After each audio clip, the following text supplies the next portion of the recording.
bring fast. Hi, everyone. Hi, Jasmine Kennedy. Let's see if we can get you on our live. Jasmine, would you do me a favor and send me a friend? Oh, there we are. Perfect. You're so much.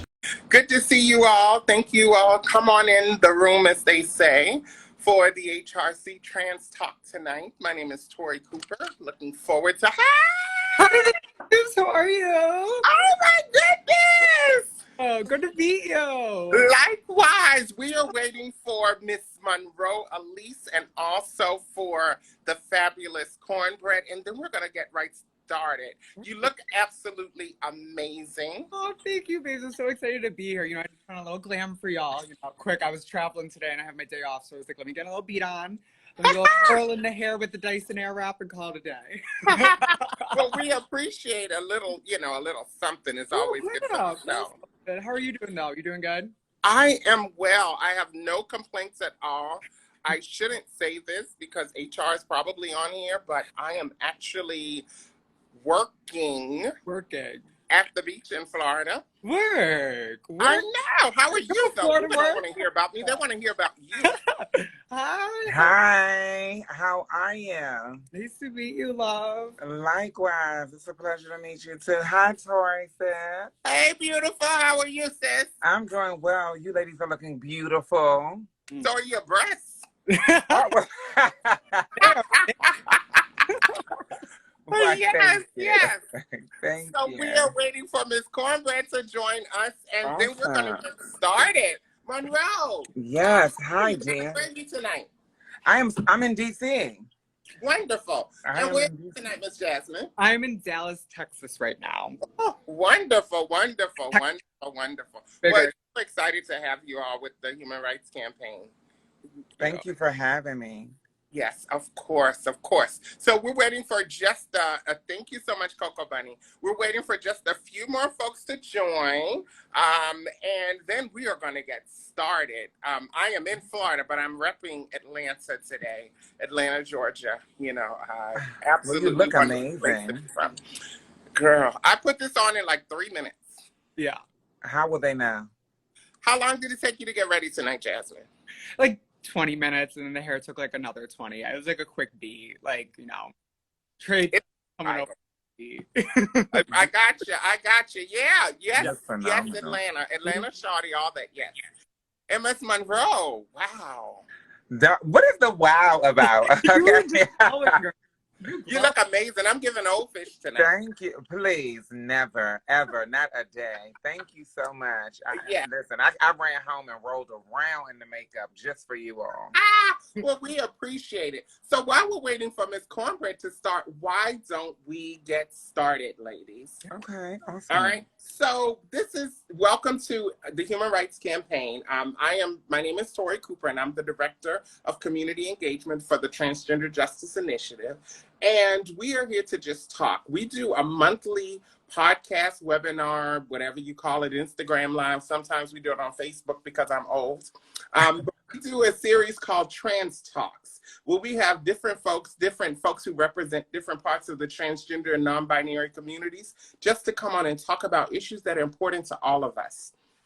We thought both of you would be absolutely amazing to join. So we are excited about that. We know that September is National, Bisexual Awareness Month. Okay. And so, Wow.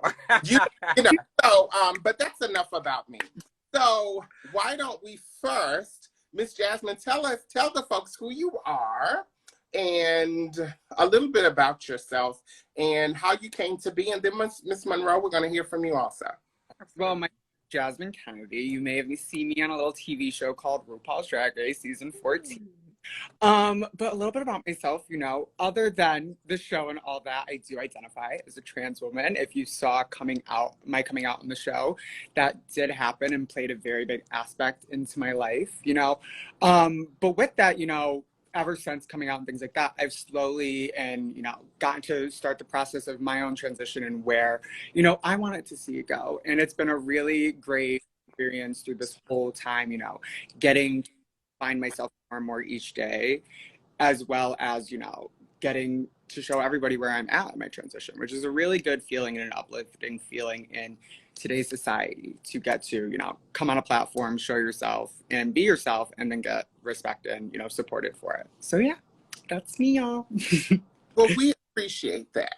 Miss Monroe is here. She's going to represent HRC tonight in many, many ways, and talk about some of that programming, and also talk about her experience. So for folks we're not going to be here very, very long, but we wanted to really bring together different segments of our community, really to talk about our different experiences as trans-identified folks. Talk about National Coming Out Day is coming up very soon, and we know that some of you have come out in very, very public arenas. Miss Monroe is very, very active. She's an actress also. So Miss I don't need to talk about it. You tell us who you are, what you do. Well, thank you. Thank you so much. And Jasmine, you are gorgeous. You were phenomenal on the show. And thank you, Tori, so much for having me. You know, I always, anytime you ask me to do anything, I'm always available for you. I am Monroe Alice. I am also an actress. I just recently starred on the second season of P-Valley on Stars.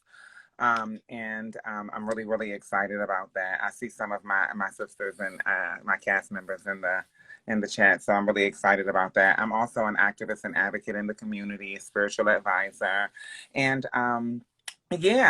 that's what I do. I'm all about disseminating, you know, information. I was one of the first trans women to sing vocally at the White House during the Obama administration, during the Transgender Day of Remembrance at Transgender Community Briefing in 2017. And so, yeah, I'm all about the work. I'm all about, you know, definitely allowing people to see us authentically, and doing that by being an example. And so I'm grateful. Examples are wonderful. People need to see us. So with that being said, let's kind of get into it. Let's get into it, because this is really important conversation. You are absolutely stunning, both of you. I am your ages combined, because I know how old both of you are. So there will be some things I have no idea what we're doing on Instagram. I just know I'm holding my phone in my hands. I know that. But with that being said, so we want to hear a little bit first from you, Miss Jasmine. We want to hear quite a bit about your experience coming out on television in front of the world. I've read a lot about it. Obviously, I saw it because I am such a fan of yours and such a fan of the show, and we're really, really honored that you're here. But tell us a little bit about what that feels like, going through something that for many of us is such a personal and private time, when you had to do it in front of the world. Yeah. I think, like, I look at it in different layers. I think whenever I first looked back at it, I did feel I was just saying it to the people in the room. You know, there are cameras, you know, involved with reality TV show and things like that. But at that point in that competition, I was there for so long that, like, the cameras HRC, and you know, when I came out, in the moment, it felt great, you know, and like I felt invigorated, and I felt like I was finally, you know, doing the things I set myself to do. And when coming back home, I kind of actually like regressed a little bit, and kind of like didn't start it right then and there when I got back, because I was so mentally tripped up on possibly what the outcome could be, in terms of, you know, my relationship with my families, with my partner. You know, there's so many aspects leading up till that episode that I was thinking about on a constant, that I really didn't know if the outcome was going to be good or if it was going to be negative. And with the process of, you know, that episode coming out, and seeing, you know, the amount of love and support that I got from the community, as well as so many people resonating with that moment, I didn't really realize that in the moment what I was saying would help so many other people feeling those same things, but haven't been able to put it into words yet. And I think that's just touching, and just to think at all that my words could have possibly helped someone. But also, you know, it really does put into perspective in the world, you know, what it really does mean when we say representation matters. You know, we've over and over again in the media and things like that, where it's like representation matters, and like, you know, they hear about it, but we don't do anything about it. And I think what that moment did was allow to show people why the representation matters. Because not only, you know, was my transition shown on the TV, but you're also seeing me, you know, giving my praise to another trans woman in the room for just being herself, you know. And I think that's what that whole moment, you know, encompasses, is, you know, visibility. And it was a really groundbreaking, not, I don't want to say groundbreaking, because girls have came out on the show before and girls have been trans, you know, in the past, especially in the drag community. But I think what this did was really like stop the conversation of like what ifs, ands, or buts someone goes through when they're transitioning, and really what's going on in their mind. So yeah, I feel like overall though, I didn't realize how much of a reach and a touching sentimental moment it would have been up until, you know, seeing the episode myself. It was very touching. So as the elder stateswoman here, it was groundbreaking. It was Absolutely. because every single time there is someone who has such a personal experience so publicly, it is groundbreaking. It is brave, in part because of the reasons that you just said. You didn't know what the response was going to be after the cameras turned off, so thank you. I want to make sure that you know how grateful we are as a community for you and so many other amazing representatives of what trans can look like. Absolutely. Thank you. And I think, you know, if it wasn't for, you know, the people that I've looked up so heavily in my life before going on the show and just ever coming out have been trans women. You know, my drag mother is trans. A lot of my friends are trans before the show. So I think what really, you know, really makes me feel, you know, that I've done the right thing in terms of myself, but as well as the community, is that my friends that, and my drag mother and the people that were in my community before saying, we always knew, but it only took you to come around to, and like seeing it and like really noticing it. It really, you know, that's what touches me, is that they saw it, but they never pushed me to do it, but they let me come and they see it. And it's a really touching thing, you know, seeing and going back to it.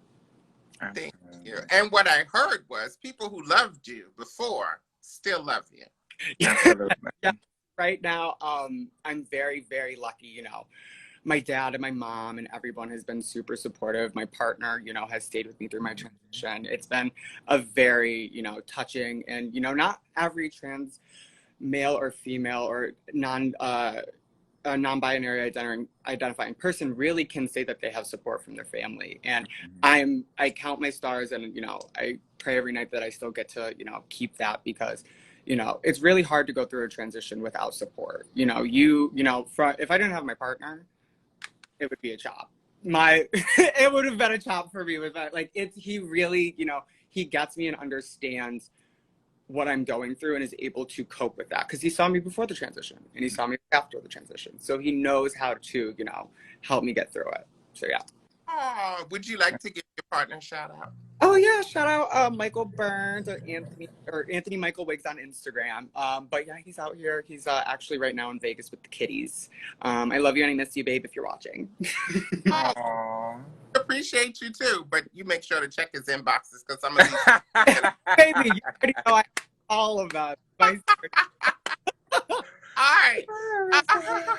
Monroe, tell folks a little bit. So you gave us a little snippet of who you are and what you do. But we also want to hear about your experience with HRC and how all of this ties together. Because Jasmine, you know, we have a lot of amazing programming here at the Human Rights Campaign. That's one of the reasons why we're here. We're here to talk about your experiences, ladies, but also to talk about the good work that we're doing at the Human Rights Campaign. We don't have a history of being the most inclusive of trans voices, but we have been very, very intentional about incorporating trans and non-binary folks in each and everything that we do, from leadership development to our schools program, workforce, name it. Ms. Monroe, tell us how you got involved with the Human Rights Campaign. Absolutely. So I have the honor and privilege of being in one of the HRC's cohorts called Elevate. And it is a space, yes, shout out to all of my siblings and all of my wonderful people in Elevate and in the other counterpart of Activate. And we definitely put our minds together, and we have these wonderful conversations of growth and development, and really trying to see how we can press the needle forward in our community. And I'm truly grateful for that wonderful opportunity, and I'm truly grateful to HRC and Tori for allowing us to have that space where we're able to actually, first of all, be in a safe space to be able to create and brainstorm and definitely come up with amazing ideas and concepts, and kind of hone in on our own lived experiences, and also gain other tools and utensils that we can put in our tool belts to help other people, our trans siblings of all races, denominations, and creeds, really elevate and understand who they authentically are in their positions as leaders in whatever communities, whatever categories, whatever fields they choose to go in. And so I'm truly grateful and honored to be a part of that with my wonderful sister Tori. Oh, I love that. Thank you. You make us sound really amazing. So, and ladies, tell me what it would be like if there were trans folks, non-binary folks who are like us. Yeah. Who in some ways were instilling knowledge in us perhaps before we even identified as trans, just as we were navigating the world. Can you imagine how things would be different? Tell us one thing that each of you may have done or thought different. Sure. I know for me, I wouldn't have had to learn so hard. You know, I'm extremely intentional in my life at this moment, where I'm trying to make sure, well, I'm not trying, I am learning the lessons without having to continue to repeat them. And I don't want to have to learn so hard anymore. And so I think that a lot of the lessons that I had to learn the hard way, because sometimes I can be a glutton for pain and punishment, so I repeated that insanity piece. See, I know that this is the safest room to be in, so I can really get honest. And so I think that had I would have had someone of a trans experience that kind of nurtured and guided me, because what I heard in your story is that you have someone that you deem as a mother or a maternal figure that is of the trans experience. And though they didn't push you, they were an example for you. And that's what I didn't have. And so I think that if I would have had that, I would have been able to stay away from a lot of those mistakes and not have to learn as hard as I did. I think for me, I mean, like my drag mother, because we're talking about examples, I think the way she lived her life, Nancy Mandela, if she's out here and is listening, the way that she taught me, you know, in terms of her living her own life and the struggles and what she had to go through her own transition, it really did, you know, she would sit down and be like, this is what you're not going to do, because this is where you can go to the bath. Meow. Hello. Hi. Art Bell. Sorry. Hello, dear. Y'all look amazing. Hi, Jasmine. I feel like I haven't seen you in forever. So do you. Don't let me interrupt. I'll finish up this thing real quick. But essentially, you know, with having my drag mother, you know, be such a heavy influence in terms of my drag, but also, you know, what I see my transition with, you know, she told me so many things from, you know, don't go and get silicone off the market just because you want a body. Don't, you know, do under market prescription drugs just because you want to feel like hormonal, you know, and like get your moans in. I think she really made sure that when I transitioned, I did it the right way rather than possibly following the steps that she went down, you know, and she really keeps a tight leash on my transition and making sure that, and not in saying that she's like directing it, she's just making sure I'm not going down the wrong path that she possibly went in the past. So I definitely think that's what I learned the most, is be cautious and do it on your own terms with your transition, you know. I love that, on your own terms, because that's the thing. Look at the four of us. Yeah. I am the age of all three of you put together. Girl, you gonna stop saying that, okay? Well, close enough. But hey, Snack. What's up? How are you? How you doing, Chocolate Chick? Alive and well, causing trouble per usual. And looking amazing if doing so. Just a little show, just a little airport beat. That's what it is. That's what it a is. little casual airport. Yeah. So, Miss Jasmine and Miss Monroe have had an opportunity to tell all of your fans who they are and what they do and all that kind of stuff. Can you tell folks who you are and why you might look familiar to them? Yeah, despite contrary belief, I'm not looking at Megan Nash. My name is Cornbread. This is Snack Jate. I'm from RuPaul's Drag Race season 14. I was on Drag Race with the lovely Jasmine Kennedy, who's down here. I'm one of the 5 trans women from our season. You probably know me from that, or either probably causing a lot of trouble on Twitter with this very uncontrolled mouth, because I feel like say what you really mean to say. You know, that's my thing. So yeah, definitely from Drag Race and definitely from my Twitter. Causing a little ruckus, but yeah, that's where you see me from. We love ruckus. Me too. Love it. So, you came out on national television. Yeah. Ooh. So, Jasmine was the one who definitely started the entire, like, you know, coming out on national television. I actually did my transition and everything. I started before I went to Drag Race. A lot of people don't know. When I went to Drag Race, I was there 4 months in to HRT. And so right before the season came out, I actually decided to just go ahead and just come out with my story. And I think it would just further people understanding how I was on the show and understanding who I was. And I wasn't ready yet at the time.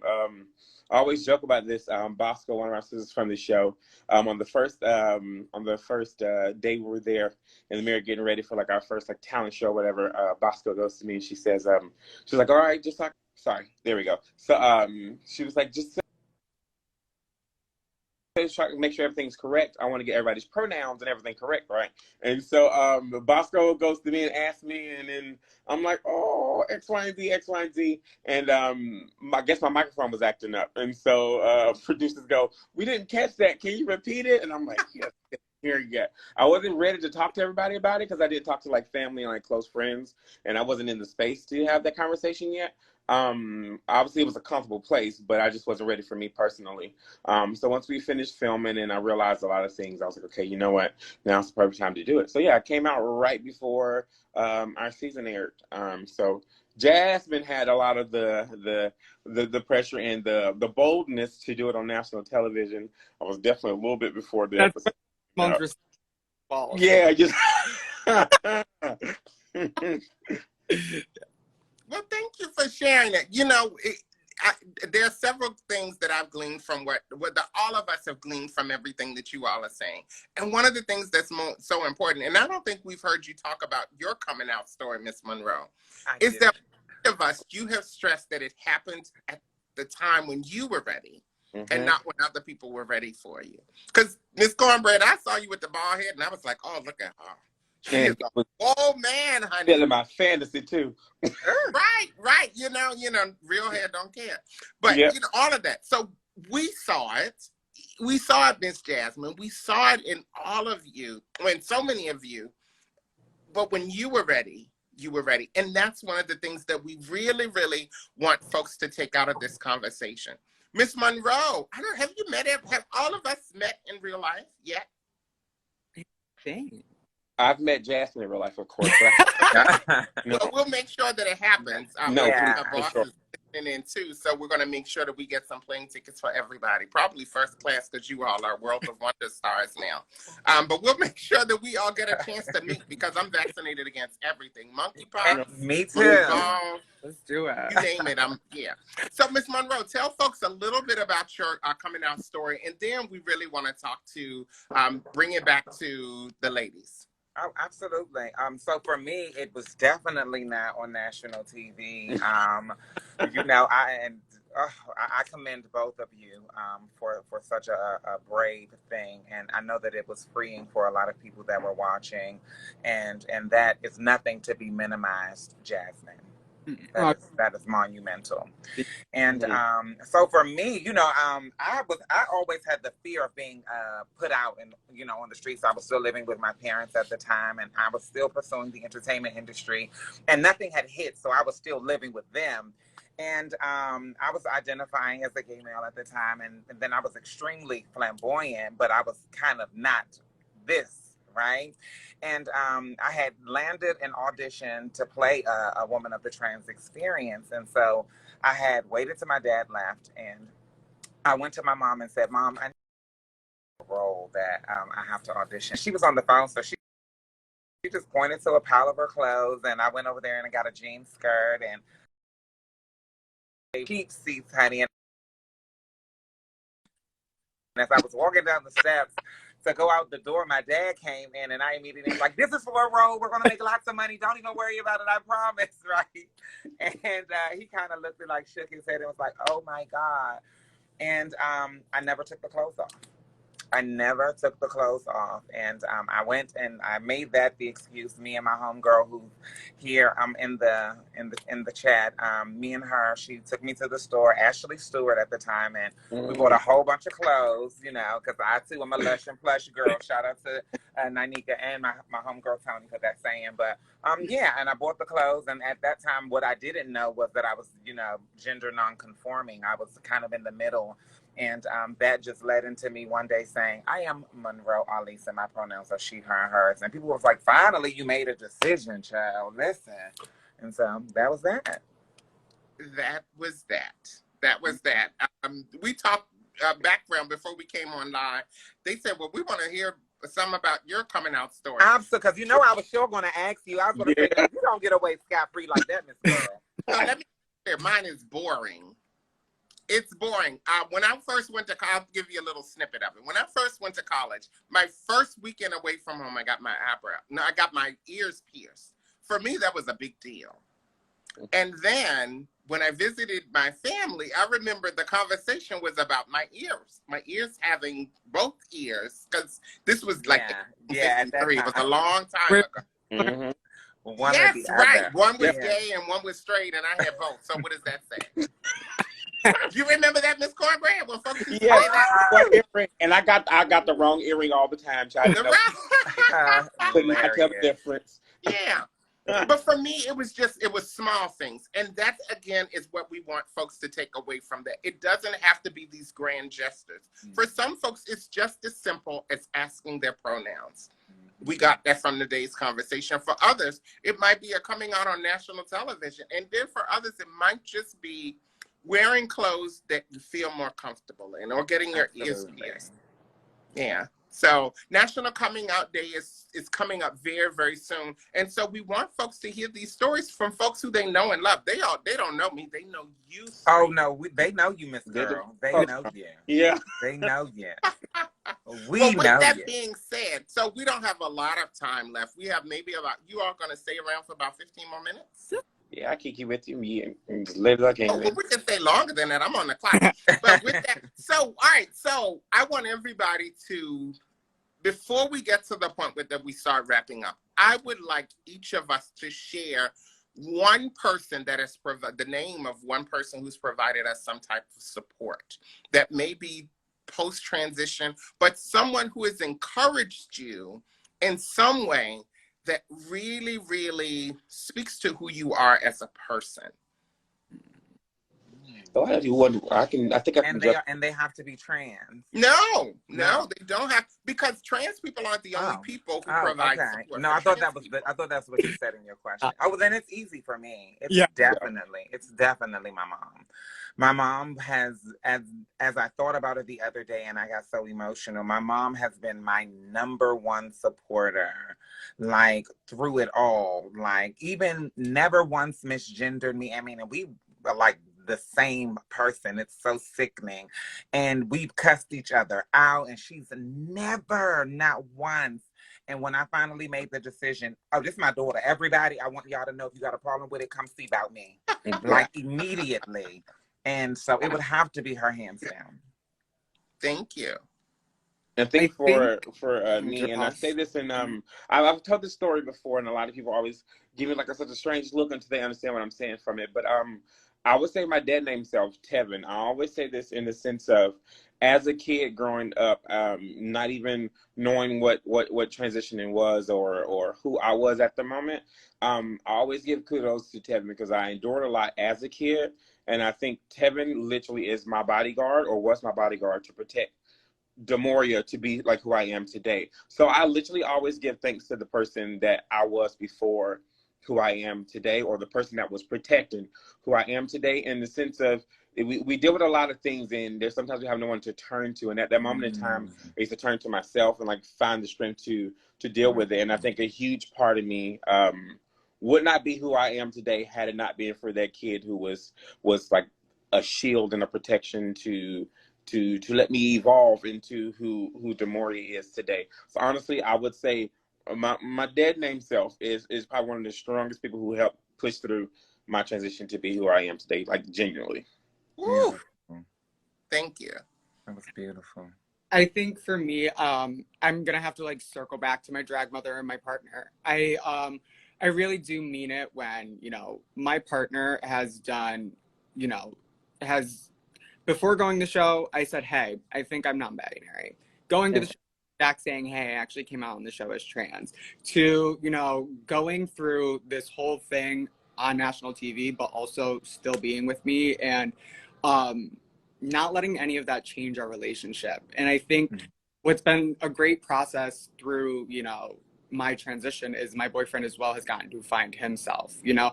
With my transition, you know, my things change, but also, you know, things about my boyfriend are changing. And I think how we've had support for each other in this is really what's made, you know, us, you know, really strong and bonding and making sure we're doing the right things for each other. Because, you know, if I'm not happy, he's not happy. And if he's not happy, I'm not happy. So I think we've, he's been a really good support in making me feel comfortable, and I've been a very good support, I at least think, in letting him take his time and getting used to the transition and things like that. So definitely gonna have to be my boyfriend, for sure. Thank you. And you all are just providing so many great nuggets. But another thing that you just said, folks sometimes need time. Yeah, absolutely. You know, for many of us as trans-identified, we've been thinking about, all of you gave examples of how you had been thinking about your transition or whatever, even if you didn't use the word transition, how you thought about yourself, your future self at that point. And so many of us understand that for others, it takes time, you know, and we need to provide folks with the time, also hold them accountable, but while at the same time giving them time to make adjustments. Didn't know Demoria was a name until today. I know, that was beautiful. Was that great news? Yeah, Demoria has been a name I've so this is the crazy part. As a kid, I used to write in a notebook. My brother still has a notebook. My brother's one of like my best friends on the planet. I used to write this name down in my notebook literally as a kid all the time because I heard it once before. And when I started my transition, I was like, okay, cool. What name am I going to use? And my brother was like, well, you used to always say this, and literally showed me a notebook that he's like kept of like all of my stuff. And Demoria was the name of there. So it's like, it's something I've been manifesting, I promise, as a child. And didn't know what was coming from it. Then when everything started to take place in the fall, how it was supposed to, that was the name that was literally, I chose for myself so long ago, did not know it. All from hearing. Now, I believe it's someone I heard the name when I was like younger, maybe like elementary or middle school, but I just always kept up with writing, and it was like one of my favorite things to write down in a notebook. So yeah, kind of found me. The universe knew. Yeah. Yes, for sure. Universe knew. So I'm reading, so you all are getting absolutely amazing comments and likes and all that kind of stuff. And you all are young, so you like the likes and the so that's a good thing. But there was a great question that came up that I wanted to bring to you all. All three of you are very engaged with the media, your own personal media, but then you're also celebrities. And so how do you all think? And I'd love to go in the reverse order this time. Let's go with Jasmine Monroe, and then I'm going to still call you Cornbread, if that's okay with you. Yeah, no, of course. Great. At least we're having cocktails. Then. Yeah. How do you think that shows like Pose and Legendary, and now the show that Miss Monroe has been on a couple of times, how do you think all of these shows, are they good examples of what trans is? Are they educational? Are they simply entertainment? Are they doing a good thing? Are they doing a bad thing?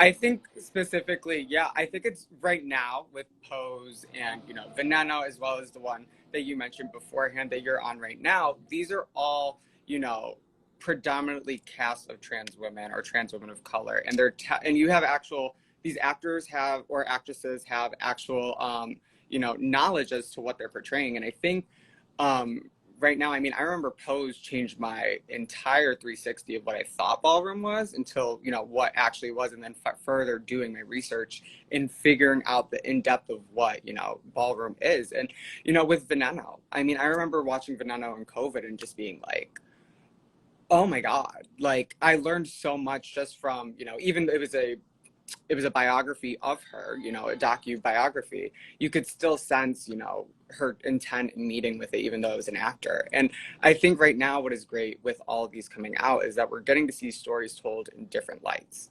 And that's like we were saying in the beginning, where representation matters. Hearing it from different sides of the trans umbrella is all that we're needing. We're not just hearing it from trans women, but trans men, non-binary, like all of the above in the trans community. And slowly we're getting there. Of course, there can be more given to us in terms of platforms and recognition. But I think what the trans community has done with these series has been really groundbreaking, like we were talking about before, honestly. Yeah. Thank you. Thank you, Ms. Monroe. I think for me, I think that the shows like Pose and the one that you were speaking of and P-Valley definitely brings visibility and representation to the trans community. However, it's definitely not enough. I want to thank Katori Hall, the writer and screen showrunner of P-Valley, as I call her, an edutainer. She's educating and through the entertainment of it all, and with a gender non-conforming main character played by Nico, and then one of my dearest friends who plays Uncle Clifford, pronouns she, her, hers. And my sister, Toni Bryce, who was the first trans woman actress on there, who plays Nineveh, who paved the way for me. I'll always give her flowers. They educate and show the differences and all the different dynamics of us and how we don't all have to look a certain way to be a certain way. And I think it's absolutely phenomenal that people are recognizing people. And as simply as I said it, that is as simple as it is. And a lot of people don't understand that. But through these shows that are entertaining, they are being educated on the humanity of it all. And so I think that there is a need for more of it. I think that there is enough space. I think that there are enough platforms. And I think that there are enough of us to be able to represent us in those spaces. Thank you. Very powerful words. Cornbread? Yeah, so for me, I 100% think these shows are doing something in the best light as far as like education, but not just education of just teaching us teaching one particular group. I think each show in the generation that it's representing is teaching so many people. So shows that are dated times before trans women like myself were even thought of. We're learning the things that trans women and trans people had to deal with before we could tiptoe around on this earth and how we're doing things. And different shows that are set to date to where it's showing us how we do things now, but it's also making it mainstream in the sense of teaching people who are not trans and who will usually not have the information and the education to see what it's like in the lightest way to live our lives. For instance, it's when you have a conversation with someone who has nothing to do with our community and goes, oh, I do X, Y, and Z. And the first thing they say, oh, like Pose. So when they have that small connection to connect with you, you have a way to explain to them how things work. So I think it's opening up a door for us to communicate with different people. Well, not even just people who are not part of our community, but in the community. There are a lot of trans women and trans people just in general, and a lot of younger trans people who don't understand what it was like to be trans before our time. And I feel like shows like Pose is teaching our generation of people some small things of how it was to be trans during that time. That way it opens up doors for us to educate ourselves as well. So I feel like all of these shows across the board are hitting a different demographic for a specific reason, but it's all educating everyone in the sense of not giving us every detail that we need to know, but necessarily making it open for us to have the conversation. So if there's someone that knows nothing about you that's seen one of these mainstream shows, they're gonna go, oh my God, I saw X, Y, and Z. Is that what you are? And it's like, no, I am this, and this is how I am that, and these are how these things are separate. This is how drag has nothing, being on Drag Race has nothing to do with some of the lifestyle and the things that people deal with on Pose, and how a lot of people didn't get in their head that ballroom has nothing to do with how Drag Race is and some of the stuff that they see there. There's a lot of things that people need to educate themselves on, and all of these different outlets are teaching everyone. And I'm obsessed that there's so much that's being put out mainstream just to open up the door, to just literally open up the book and show us the index to click on a point that we need to study on. So I'm obsessed with all these shows coming out. It's teaching everybody something. We all learn from it. Yeah. And yes, we all learn from it, just like folks are learning. Hi, Heidi in Closet. Just like folks are learning from you all tonight. And this is a great opportunity for us to be here and really for you all to share a bit about your lives and all of us to share a bit about our community. So with that being said, we're actually down to like the last 10 minutes. Can you all believe time has really gone? Something different than how I have written down. I'm going to, so there are like 2 more questions and we're done. So we know that all of these shows that we just mentioned, they are characterizations of reality because they're not 100% fictional. There are a lot of things we talk about. We saw on Pose, especially the last 2 years, how HIV played a big role in our community. And unfortunately, 40 years after the epidemic was first identified, he is still playing a big role in our community. And it still really, really impacts the way the trans people have to, especially trans women, but without, I want to make sure, not leaving out trans masculine folks who are acquiring HIV and also non-binary people as well. But we know trans women have been really disproportionately impacted by HIV. I like to drop this little nugget at what we're doing at Human Rights Campaign, our HIV and Health Equity team. The Trans Justice Initiative has partnered with them. We actually provide free at-home HIV testing kits. You can reach out to us and we'll send you as many kits as you want. It's really, really simple because we think knowledge is power. That's why we're having Trans Talk and that's why we do these series. So we wanted to make sure that folks understand that. But with that being said, trans folks, we know that an election is also coming up very, very soon. This is not a political conversation, but it is important, I believe, for each person to hear why each of you believes that it's so important for us to vote, why our voices need to be heard. Monroe? Yeah, I was going to say, I'll go first. I think that it's definitely important for us to vote as a people first, because the things that we want from our government, the things that we want when it comes to gender-affirming surgeries and gender-affirming healthcare and being able to love the people that we love and show our love in that way. It's all about making sure we vote for the people that have our best interests at heart. And like Tori said, I will never tell anyone to vote for a specific person, but vote for the person that is voting for you. Ooh, I would have stood up and run around this room, but I don't. But that was really good. That was really good. Jasmine? Yeah. I mean, in terms of voting, it is so crucial to vote. If you are not voting in even, if you can't make the big ones, make the local ones. I know that sounds so weird, but if you are choosing the distinct electives in your official area, you have more control of what's going on in your community than, let's say, national government does. Absolutely. So it all starts on a local level. And it's the people that are really out there in community actually advocating for you are the people, that you want to see in office. So with that, the responsibility as a citizen to make sure they get into office. But honestly, I mean, with everything that's gone on in the last year and a half, even with a president under blue reign, not the opposite end, you can see in how states are taking action, away our rights left and right, Florida to and right now in Texas, I mean, there's everything is being taken away from us at a local level, not necessarily a national level, that it really does matter in your town how you're voting and who you're voting for, because those are the things that matter and will make their way up. So yeah.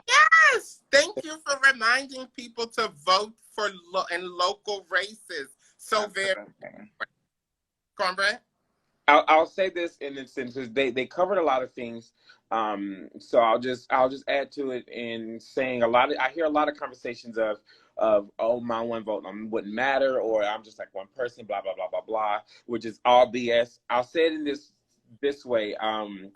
A choir makes more noise than a solo artist, and so like each one of our voices can add on to each other and play a part in this to be this mass choir that makes our voices be heard. And I think that's what a lot of people need to understand when it comes to things like this. It's not that, oh, this one voice does not matter and my one vote does not count and me standing up because there's so many people in the world. But just imagine if all those people's voices just were together and screamed the same thing at the same time. How can you ignore it? So a lot of people. So yeah, get your tail out there, and it's not just a one person kind of situation. It depends on all of us. So yes, make noise together. It'd be extremely. Woo! That's it. Fire! A trans choir. I love it. Hello, Giselle. Good to see you. Yeah, that was amazing. As we knew all of you were. So, ladies, as we get ready to come to a close, I want us to, each of you, I want you to do two things. I want you to leave everybody with a word of wisdom. And then I also want to make sure that folks know how to get in touch with you. Oh my gosh, okay. Wow, words of wisdom. Gosh. Oh, okay. Live 100% for yourself and only for yourself. And also, when there's negativity, there's always positivity around the corner. Always look around the corner. You never know when it's coming, okay? And also in the community, if you aren't feeling as supported in your life at home or things like that, just realize that there's always a community around you. You just got to go find us and we'll welcome you with open arms. So come on over. I love it. Come on over. Monroe? So for me, words of wisdom, I'll say some of the quotes that I live by. Change is inevitable, growth is optional, and the growth is in your honesty. And that the process isn't pretty, but it's necessary. And that your transition in your time. Although that this may seem like a microwave society and we want everything immediately, but it's in the process where the gratitude and the humility and all of the things that you need to really understand and recognize your own resilience and your own truth. It's no rush. It's no rush. In your own time, and you transition how you choose to. You are the representation and the visibility that you are waiting for. I love it. It's necessary. Cornbread? Yeah. I think for me, I'll touch on the point of saying, and this is for those who are there who are in the midst of their transition or who are thinking about transition and starting things. Always respect yourself and always have people respect you in the way that you want to be respected. But in the same manner, always remember when you're transitioning, people are transitioning with you. And that's holding them accountable, yes, 100%, and let them know, okay, listen, I know I made this step and I know you're taking this journey with me. So I'm going to give you a moment and I'm going to help guide you to that moment. But at the same token, don't let them take advantage of the fact that they're transitioning with you. Because a lot of people will sit here and say to you, oh, well, this is all new to me, and I'm so used to calling you X, Y, and Z. Baby, you got a few times to play them games before you unleash different beats. So realize people are transitioning with you in the sense of that you're introducing them to a new person, not necessarily a new person, but you're introducing them a new aspect of your life that they, did not know about. But at that same token, baby, don't get them too much. Don't get them too much leeway. Just a little sprinkling. Don't give them too much, girl, because they'll try it. But yes, for sure, just make sure you carry those people with you and understand that they're learning things too, and educate them in the sense of not being aggressive towards them and them not understanding how you feel. Just teach them the ways, and if they are being stubborn to not understand it, baby, call it a chop. May I say something? Yes, and also shout out to Bryce. Good to see you on the. Yes. you know, and give yourself permission to free yourself out of Oh, yeah. self bondage, because the same thing that Cornbread was saying, and the same thing that Jasmine had said earlier about the people that loved you still loving you in spite of. A really quick story. My mom, I used to post these pictures of before and after all the time to kind of remind the younger generation that it's a process and that, you know, over time, and I called it Transformation Tuesday. And I remember one time my mom called me and was like, when are you going to let that person die? I forgot all about them. Like, girl, let them go. And I was like, oh, I was doing this for you. And, you know, I wanted to respect your process. And she was like, it's been processed. It's Like, done. let it go. Mhm. So, like you said, don't give them too much grace. You know, Tony says that all the time. But yeah, the people that love you will love you. Yep. Awesome. And I will leave this. I will empower and also inspire people for this. Create the life that you want. Create the family that you need. Mhm. That You part. like Word. good? That was Yeah. good. That was good. That was good. All right. That was good. So make sure. All right. So how do folks get in touch with you, Jasmine? Real quick. Oh, yeah, you guys can find me on all the social medias at Jasmine Kennedy. And if you want to tip a bitch, it's all the same at Venmo and Cash App. Hey, get your Miss phone. Monroe, how do folks get in touch with you? You can find me on Instagram right now at Monroe Alice P, on Facebook at MONROEALISE, Monroe Alice, and on Twitter at Monroe Alice P. Awesome. Miss Cornbread, how do folks find you? Everything's Cornbread the snack with a K, across the board, all across the board. Wonderful. I love it. And I'm Tori Cooper, TORI.COOPER at HRC.org. We love you. And as we're going out, as we're saying goodbye to, well, not goodbye, but so long to folks, what I would love for folks who are in the chat to do is type in the name of a trans or non-binary person who has been so important in your life. And as we all are signing off, I would love us to just throw some names into the air. So one of the first persons that comes to me, and this is going to be kind of wild and loud. I wanted to do it. Absolutely. Because I think folks need to hear names. Dee Dee Shambly. Absolutely. T.S. Madison. T.S. Madison, yeah. Laverne Cox. Yes. Come on. Calypso Jate, my drag mom. Janet Mock. Monica Lee Manziel, mother. Who else? Tony Bryce. Say the names. Listen. Yes. Angelica Ross. Dominique. Angelica Ross. Yes. Hope Giselle. Sonique. Carrie Colby. Kaya. Yeah. Wonderful. Tori Cooper. All of season 14, Willow, Vodka, Jasmine, Marcel, the whole committee. Yeah. Kylie.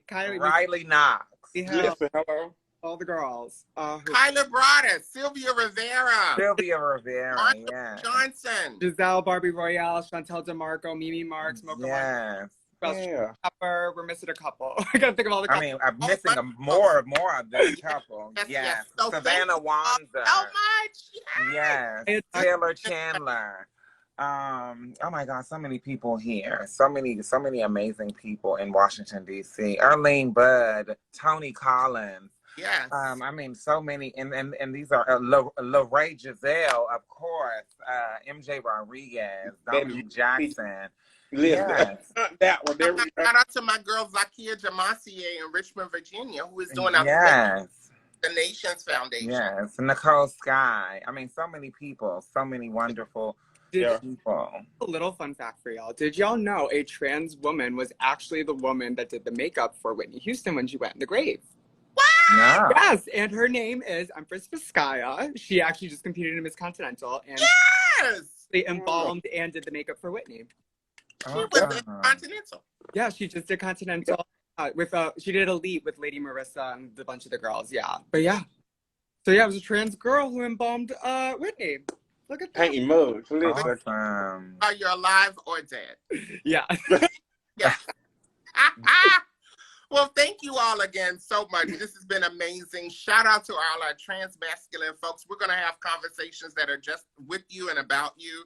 Shout out to our non-binary siblings. We absolutely love, adore, and need you as well. Thank you so much to the Human Rights Campaign and for Curtis Clinch for making sure that we all got here today. Yeah. All the signatures, because we gave them hell. And thank you to each and every person who tuned in for a second or for 86 minutes. Yes, Miss Major, I see it in the in the chat as well. Thank you to each and every person that tuned in for a minute, for a second, for an hour. We love and appreciate you. And I want to thank you, ladies, from the bottom of my heart for making this an absolute incredible trans talk. And we will be back on Instagram Live and all kinds of other platforms, having conversations with you, for you, and to you. Hello. Have a great night. Bye. Bye. Pose. Oh, just here posting the whole damn time. Watch out! We exit. In my inbox. We supposed to be exiting like the thing on exit for us. It's like, why? Y'all help me. I have no idea how to save this because remember I'm on. So it's your live. So as soon as you click the X button, now like we were talking about, as soon as you click the X button, it's going to literally say to you save video.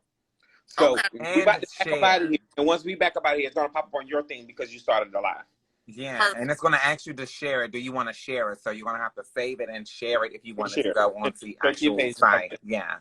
How do I share? What do I do? Just it's going to ask you. We all exit when you exit out. It'll say share video when you hit yes. Yeah, look at that. Education. Education. Education. I don't have a bra on either. I know. I'm too. I know. We saw you. No, I put a bra on for this occasion. I put a bra on for this occasion. You're looking at the good job. Trans Talk Untucked. Hello. You only get half the story. I'm gone. Get everybody here. But yes, it's lovely talking to y'all. Okay, you all have a wonderful evening. Goodbye.